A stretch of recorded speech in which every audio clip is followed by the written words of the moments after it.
Hi friends, welcome to my channel. ఈరోజు వచ్చేసి మనము స్వీట్ రైస్ అండి, అదండి బసంతి రైస్ అని నార్త్ సైడ్ పిలుస్తుంటారు. ఈ రైస్ మనము తయారు చేద్దామండి, చాలా బాగుంటుంది. దీనికి కావాల్సిన పదార్థాలు ముందుగా ఒక బౌల్ తీసుకొని అందులో ఒక కప్పు బాస్మతి రైస్ తీసుకుంటున్నానండి.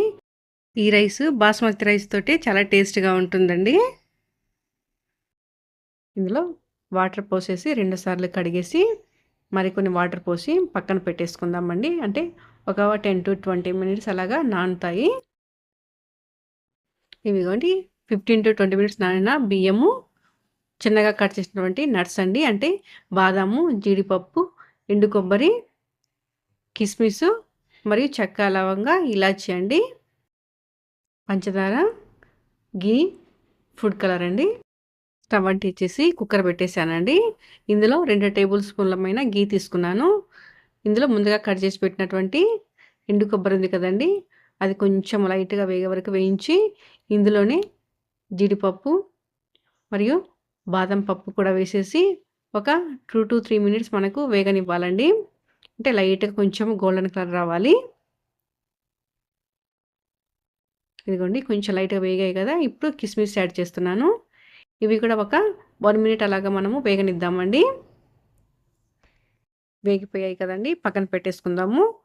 అదే కుక్కర్లో 2 టేబుల్ స్పూన్ల ఘీ తీసుకొని అందులో ముందుగా తీసుకున్నటువంటి చెక్క, లవంగా, ఇలాచి కొంచెం లైట్గా వేగనివ్వాలండి. అప్పుడే ఆ స్మెల్ అనేది రైస్కి పట్టేసి చాలా బాగుంటుంది. ఇందులో ముందుగా నానబెట్టిన బాస్మతి రైస్ ఉంది కదండి, అవి కూడా వేసేసి ఒక 2-3 మినిట్స్ మనము బాగా కలిపేద్దామండి.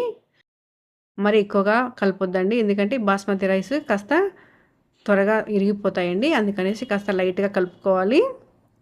నేతిలో కొంచెం వేగినట్లు అనిపించాయి కదండి. ఇప్పుడు వచ్చేసి ఇందులో 3/4 కప్పు వరకు పంచదార తీసుకుంటున్నానండి. ఇది కూడా మొత్తం ఒకసారి కలిపేసేసి ఇందులో ముందుగా వేయించిన నట్స్ ఉన్నాయి కదండి, హాఫ్ వరకు ఇందులో వేస్తున్నాను. ఈ మొత్తం కూడా ఒకసారి లైట్గా అలా కలిపేసుకొని ఇందులో కొంచెం కలర్ఫుల్గా ఉండడం కోసము ఫుడ్ కలర్ యాడ్ చేస్తున్నానండి. ఇది వచ్చేసి ఆప్షనల్ అండి, మన ఇష్టము. వీటి ప్లేస్లో మనము మన కుంకుమ పువ్వు వాటర్ వేసినా కూడా చాలా బాగుంటుందండి.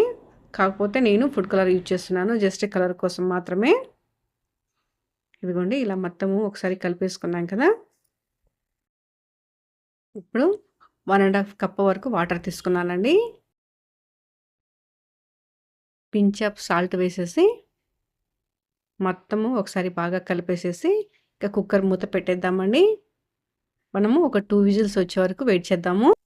ఇదిగోండి ఒక 15 మినిట్స్ తర్వాత మన రైస్ ఇలా రెడీ అయిపోయింది. చూడండి, విడివిడిగా పైగా కలర్ఫుల్గా చాలా బాగుంది కదండి. ఈ రైస్ని ఎక్కువ నార్త్ సైడ్ బసంతి రైస్ అనేసి, స్వీట్ రైస్, స్వీట్ పులావ్ అని కూడా పిలుస్తూ ఉంటారండి.